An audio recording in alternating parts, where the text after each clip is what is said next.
सो MS SQL की बात करता हूँ मैं, तो हमारे पास बहुत सारे तरीके होते हैं। आज मैं ये बताऊंगा आपको कि ट्रबल शूटिंग कैसे करते हैं। अगर आपसे कोई बोले कि यार मेरा ना सिस्टम बहुत प्रॉब्लम कर रहा है, तो सबसे पहले आपको क्या करना है, सबसे बेसिक मेथड ट्रबल शूटिंग का, सबसे बेसिक मेथड यही होता है कि सबसे पहले आपको टूल जाके ओपन करना है और अपना मैनेजमेंट स्टूडियो कनेक्ट कर लेना है सबसे पहले। तो मैनेजमेंट स्टूडियो कनेक्ट करने से पहले आपको सबसे पहले अपने डेटाबेस की हेल्थ चेक कंप्लीट करनी है। हेल्थ चेक कैसे कंप्लीट करेंगे, सबसे पहले हम ये चेक करेंगे कॉन्फ़िगरेशन मैनेजर में जाके कि हमारी सर्विसेज डेटाबेस की रनिंग है कि नहीं है, पहला। क्योंकि कई बार हम लोग सर्विसेज रन नहीं करते हैं, रन हो रही है नहीं हो रही है ये चेक करे बिना ही हम लग जाते हैं SSMS कनेक्ट नहीं हो रहा। नहीं भाई, पहले आपको हेल्थ चेक करनी है कि आपकी डेटाबेस इंजन की सर्विसेज रनिंग स्टेट में होना चाहिए। तो यहाँ से पहला चेक पास हो गया, फिर हम दूसरा चेक करते हैं कि SSMS से कनेक्ट करते हैं। अगर यहाँ से भी कनेक्ट हो गया, फिर तीसरा चेक क्या होता है, हम इस पे basic troubleshooting health check के केस में हम कई बार यहाँ पे अपना जो मैंने पहले लास्ट वीडियो में बताया था SP_HUTU चलाते हैं। इसकी मोर डिटेल के लिए ना आप वही SP_HUTU वाला जो वीडियो मैंने बनाया था ब्लॉकिंग वाला, वो देख सकते हो। उसकी लिंक मैंने आप सबको भेजी है, ठीक है। ये सारी चीजें आप यहाँ से देख सकते हो। तो इसमें मैंने लास्ट टाइम बताया था अगर कोई ब्लॉकिंग है तो some time it's take a problem, मतलब वो प्रॉब्लम हो सकती है। ठीक है, अगर हमने देखा कि नहीं ब्लॉकिंग भी नहीं है, अब हमने देखा सर्विसेज भी चल रही हैं, SSMS भी कनेक्ट है, तीसरा स्टेप था ब्लॉकिंग चेक कर लिया। चौथा स्टेप क्या है, देखना है कि जितने भी डेटाबेस हैं क्या वो ऑनलाइन है, कोई ऑफलाइन तो नहीं हो गया डेटाबेस, की सिंगल यूजर मोड में तो नहीं चला गया, कोई रीड ओनली मोड में तो चला नहीं गया, कोई कोई इमरजेंसी मोड में तो नहीं चला गया, तो डेटाबेस की स्टेट तो चेंज नहीं हो गई है। तो कई बार क्या होता है, स्टेट चेंज होने की वजह से डेटाबेस हमारा रीड राइट के लिए कैपेबल नहीं होता। तो वो एक चौथा पॉइंट है। जब भी आपको कोई प्रॉब्लम आए तो ये सारी चीजें 4 पॉइंट के थ्रू देख सकते हैं। पांचवा पॉइंट आपका क्या है, आप सिस्टम का रिसोर्स चेक करेंगे कि ऐसा तो नहीं है कहीं हाई मेमोरी प्रेशर हो गया हो, मतलब मेमोरी बहुत हाई जा रही हो हमारे सिस्टम की, या CPU बहुत हाई जा रहा हो जिसकी वजह से डेटाबेस के कनेक्शन ही रिजेक्ट होने शुरू हो गए हो। तो ये हमने देखा कि हाँ यार मेमोरी भी ठीक है, CPU भी ठीक है, देन फिर हम क्या और देख सकते हैं यहाँ पे जाके, ऐसा तो नहीं है कहीं किसी ने गलती से इसमें कनेक्शंस में जाके कुछ सेटिंग चेंज कर दी हो। ठीक है, अगर किसी ने कनेक्शंस में कुछ वैल्यू डाल दी है, 0 का मतलब अनलिमिटेड है, किसी ने 1 कनेक्शन डाल दिया है, तो एट ए टाइम एक ही यूजर कनेक्ट कर पाएगा। ऐसा तो नहीं है किसी ने कनेक्शन की वैल्यू चेंज कर दी है, या तो नहीं है, ऐसा तो नहीं है ये अनचेक हो गया अलाउ रिमोट कनेक्शंस। तो ये कुछ सेटिंग्स हमें बाय डिफॉल्ट चेक करनी है। इसके अलावा ये सारी चीजें चेक कर ली, बाय डिफॉल्ट सब कुछ ठीक लग रहा है, फिर हम सबसे सबसे सबसे मतलब लीस्ट में नहीं कहेंगे इसको, लेकिन फिर हम इस तरह से जाएंगे एरर लॉग के अंदर। तो एरर लॉग भी आप दो जगह से देख सकते हो MS SQL में। पहला है एजेंट के अंदर एरर लॉग देख सकते हो आप, दूसरा ऑप्शन होता है मैनेजमेंट के अंदर, अभी आप SQL सर्वर एरर लॉग देख सकते हो। अरे एरर लॉक के पहले आप क्या बता रहे थे, वो कनेक्शन ब्रेक हुआ, सुन नहीं पाया मैं। एरर लॉक के पहले क्या चीज? प्रॉपर्टीज में जाके आपको चेक करना है कि कहीं आपके किसी ने कनेक्शंस में तो कुछ गड़बड़ नहीं कर दी। अच्छा। सर यहाँ पे कनेक्शन किसी ने बंद चेंज तो नहीं कर दिया, रिमोट कनेक्शन में कुछ गड़बड़ तो नहीं हो गई, तो वो आप यहाँ से चेक कर सकते हो। उसके बाद एरर लॉग्स आप दो जगह से देख सकते हो। पहला मैनेजमेंट में जाके, उसके अंदर SQL सर्वर एरर लॉग्स होते हैं, इसमें इन्होंने फर्दर कैटेगरी कर रखी है, further category based on the errors time, I mean कितना पुराना एरर लॉग है, जो करंट है वो करंट वाली फाइल में दिखेगा, पुराना वाला आर्काइव फाइल्स में जाएगा। तो बाय डिफॉल्ट फाइल आर्काइव होती रहती है।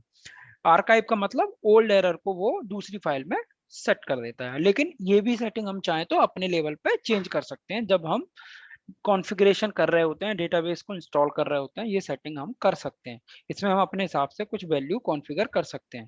तो इसमें हम चाहें तो हम क्या कर सकते हैं, एरर लॉग की फाइल हम अपनी इसमें सेट कर सकते हैं कि भैया एक इतनी एरर लॉग फाइल के बाद ये एरर लॉग फाइल्स, जैसे यहाँ पे अभी 4 हैं, 6 के बाद ये ऑटोमेटिकली डिलीट हो जाए।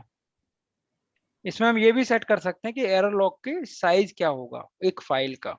तो ये सेटिंग हम अपने लेवल पे चाहें तो चेक कर सकते हैं, चेंज कर सकते हैं, डिपेंड करता है बेस्ड ऑन रिक्वायरमेंट। कई बार ऐसा होता है कि बड़े बड़े सिस्टम्स में एरर लॉग्स अपने आप में बहुत ज्यादा जगह ले रहे हैं, तो डिपेंड करता है आपके अपने ऊपर। और कई कई ऑर्गेनाइजेशंस में ऐसा भी रहता है कि वो अपनी एक कुछ ना कुछ स्टैंडर्ड फॉलो करके चलते हैं। दूसरा, इसमें हम कहाँ और देख सकते हैं एरर लॉग? एजेंट के अंदर। तो एजेंट के अंदर लॉग कई बार क्या होता है कि किसी किसी डेटाबेस में एजेंट ही नहीं चल रहा, तो फिर कहाँ देखेंगे एरर लॉग? तो फिर हम वो एजेंट नहीं चल रहा तो फिर हम मैनेजमेंट के अंदर एसक्यूएल सर्वर के अंदर एरर लॉग्स चेक कर सकते हैं। ठीक है, इसके बाद अगर एजेंट चल रहा है, वेल एंड गुड है, तो हम एरर लॉग के अंदर एजेंट के अंदर भी देख सकते हैं।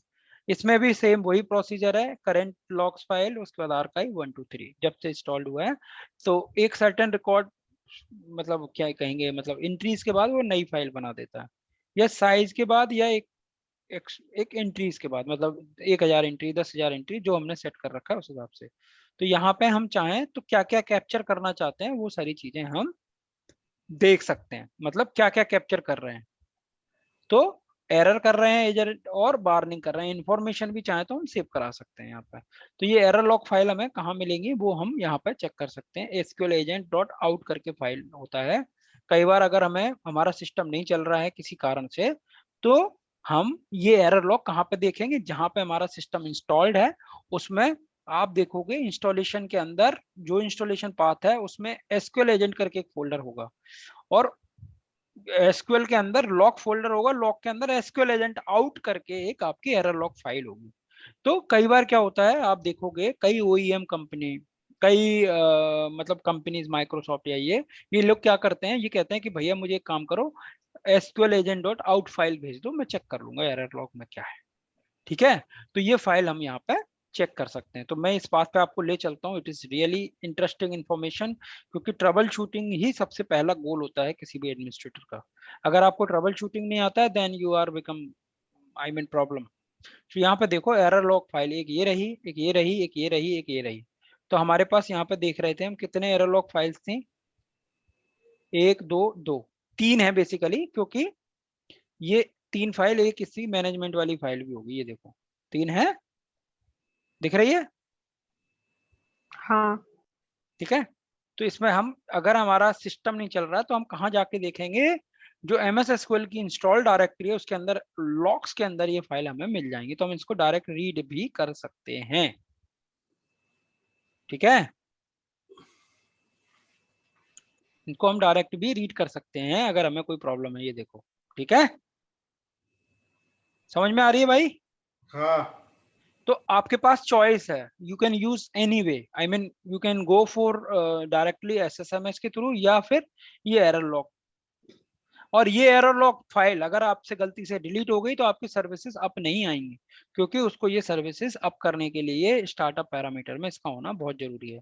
जैसे कि मैंने लास्ट टाइम भी बताया था, देखोगे आप किसी यहाँ से पे, गलती से डिलीट हो जाए तो क्या होगा?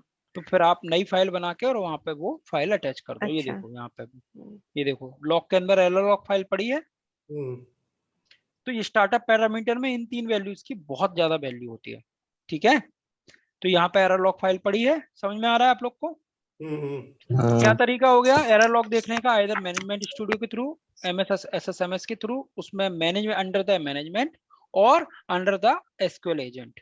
उसमें टाइम के बेसिस पर सेग्रीगेशन होता है, उसमें जितनी जैसे जैसे टाइम निकलता जाता है वैसे वैसे नई फाइल बनती जाती है। तो करंट फाइल में मतलब जो लेटेस्ट लॉग्स होंगे वो हमें दिखाई देंगे। अब इसके आगे इसमें भी बहुत सारे अलग अलग उन्होंने कैटेगराइजेशन कर रखा है, क्योंकि ये एक जीयूआई टूल है जिसमें बहुत सारी चीजें हमें इन्होंने कैटेगराइज करके दिया है, हमें इजी होता है कौन सी एरर्स देखनी है। तो अगर हम कोई ट्रबल शूटिंग इस तरह की कर रहे हैं जिसमें हमें एसएस, मतलब एसक्यूएल एजेंट की नहीं, हमें एसक्यूएल सर्वर से रिलेटेड कुछ अलर्ट्स देखने हैं, कुछ कुछ वो देखना है, क्या कहते हैं उसको, प्रॉब्लम्स, तो हम यहाँ पे देखेंगे। तो देख रहे हो यहाँ पे चार चार फाइल है, करेंट, आर्काइव 1 2 3, और यहाँ पे भी कितनी थी जो हमने इंस्टॉलेशन लोकेशन दिखाई थी, चार फाइल थी। अब हमें अगर कोई इन्फॉर्मेशन देखनी है तो मैं यहाँ से देखूंगा, तो देख रहा हूँ मैं यहाँ पे कुछ कुछ कुछ ना लॉगिन फेल के एरर्स आ रहे हैं, देख रहे हो आप?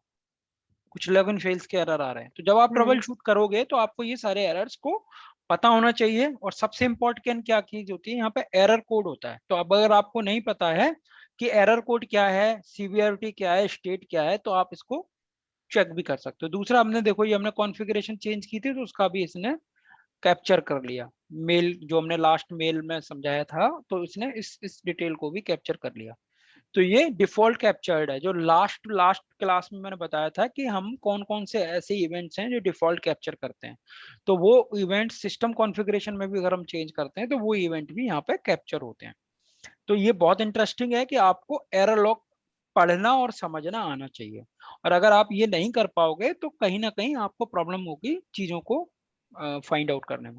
तो ये एक इम्पॉर्टेंट पार्ट है आपके डीबीए लाइफ में कि आपको एरर लॉग पढ़ना आना चाहिए और कौन कौन से एरर लॉग्स हम देख सकते हैं। तो अभी तक मैंने ये समझाने की कोशिश की कि हमारे पास मल्टीपल फाइल्स होती हैं एरर लॉग्स की, और हम डिफरेंट डिफरेंट मतलब उससे जा सकते हैं एरर लॉग्स को। अब इन्होंने क्या कैटेगराइज कर रखा है, कैटेगराइज किस तरह से कर रखा है, एसक्यूएल सर्वर से रिलेटेड एरर्स, एसक्यूएल एजेंट से रिलेटेड एरर, एसक्यूएल मेल से रिलेटेड एरर और सिस्टम से रिलेटेड एरर। तो ये चारों को अलग अलग कैटेगराइज कर रखा है, लेकिन अगर आप डायरेक्ट फाइल को ओपन करेंगे तो आपको कैटेगराइजेशन नहीं मिलेगा, राइट। तो सबसे अच्छा तरीका क्या है कि हम अगर हमारा सिस्टम रन कर रहा है तो हम बेटर है कि ऐसे इस्तेमाल करें, क्योंकि फिर यहाँ पे हमें कैटेगरी का ऑप्शन नहीं मिलेगा, हमें सारे लॉग देखने पड़ेंगे। ठीक है, ठीक है। ओके। नहीं देखो, है कैटेगरी का ऑप्शन भी है, देखो ये MS SQL के लॉग्स हैं, ये आपके एजेंट के लॉग हैं, ये रहे एसक्यूएल एजेंट के लॉग हैं। ठीक है, एसक्यूएल सर्वर के लॉग और एसक्यूएल एजेंट के लॉग, तो ये रहे, ये तो हमें मिल गए। और ये शायद मेरे ख्याल से उसके लॉग हैं, ये लॉग भी फाउंडेशन किसी से लॉग होंगे, ये शायद विंडोज के लॉग हैं, देख लेते हैं। तो इसमें अलग अलग लॉग फाइल बन रही हैं, तो हम वो भी देख सकते हैं। ठीक है, ये करेक्शन मैं कर लेता हूँ अपने अंदर। लॉन्चर सर्विस स्टार्टेड, कोई लॉन्चर सर्विस से रिलेटेड लॉग्स हैं, ये एजेंट से रिलेटेड लॉग हैं, देख लेता हूँ मैं।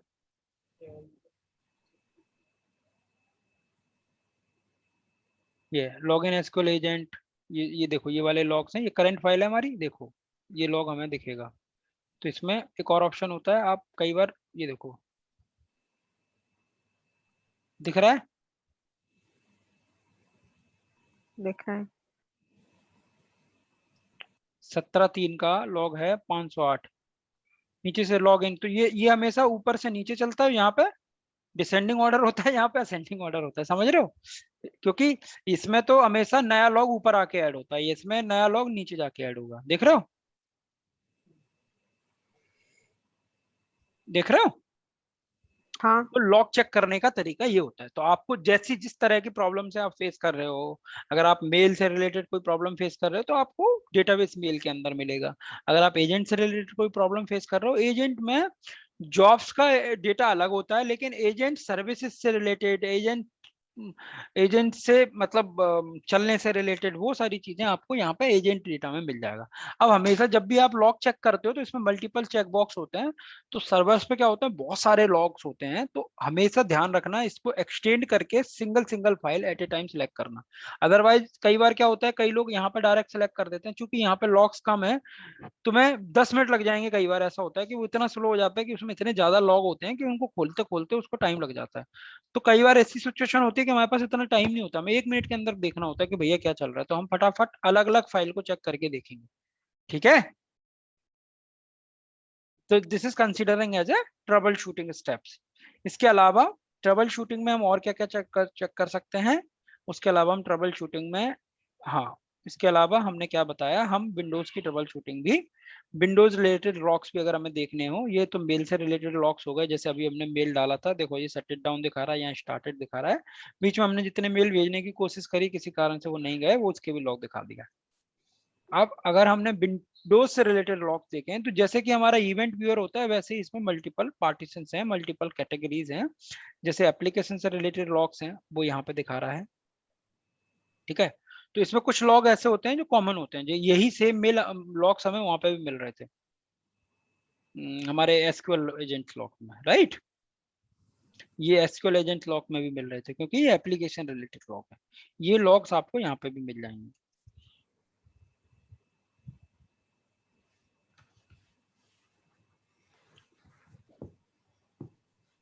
ठीक है, तो अगर हमारा एसक्यूएल सर्वर नहीं चल रहा है तो फिर हम इवेंट व्यूअर में भी लॉग अपने तलाश सकते हैं कि भैया क्या प्रॉब्लम आ गई। यहाँ पे देखो, देखो ये देख रहे हो, ये प्रोसेस हो रही है क्योंकि बहुत सारे लॉक्स हैं, तो इसको टाइम लग रहा है खींचने में, निकालने में, रीड करने में। ठीक है, तो इवेंट व्यूअर में थोड़े अलग फंक्शंस हैं, इसमें थोड़े अलग फंक्शन है। इसमें रिफ्रेश का ऑप्शन है, इन लॉक्स को एक्सपोर्ट कर सकते हो, सिलेक्ट कर सकते हो, मल्टीपल लॉक्स को इस तरह से सिलेक्ट भी कर सकते हो आप।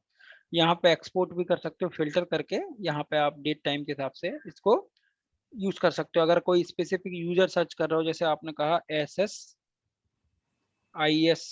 यूजर की जगह हमने इसको कहा नहीं, मुझे यहाँ पे डाल देता हूँ मैसेज कंटेंट SSIS, मैंने अप्लाई किया फिल्टर। आप देखोगे SSIS से रिलेटेड जितने भी लॉग्स थे वो फिल्टर होके आ गए। तो कई बार इतने सारे लॉग होते हैं, फिल्टर करने में आसानी है, तो हम SSIS या कुछ ऐसा कीवर्ड यूज कर लेते हैं जिससे हम फिल्टर कर पाए। अगर हम इन सारे लॉग्स को एक्सपोर्ट करना चाहें तो हम यहाँ से डायरेक्ट एक्सपोर्ट कर सकते हैं और किसी को देना चाहें तो दे सकते हैं। ठीक है, यहाँ तक का स्टेप्स क्लियर है।